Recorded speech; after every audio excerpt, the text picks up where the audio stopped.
teman-teman tahu sendiri. Jadi permasalahan di sini bosku. Nah ini bagian mangkok sporket atau kopling gandanya pecah ini bosku, ini pecah. Oke, tapi untuk apanya, untuk kampasnya, kampas kopling gandanya tidak ada masalah nih untuk bagian kampasnya. Mana ini yang pecah. Ini mungkin motor udah pernah ke bengkel ya bang, dilihat dari bautnya, ini bautnya udah beda, hasilnya seperti ini udah gantian, cuman yang bukan seperti yang bawaan motornya.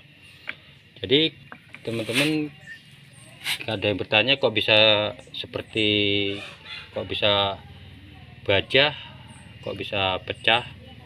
Alasannya seperti ini biasanya, mungkin waktu perbaikan motor ini kan seperti habis dibongkar, habis selesai dibongkar, entah kapan saya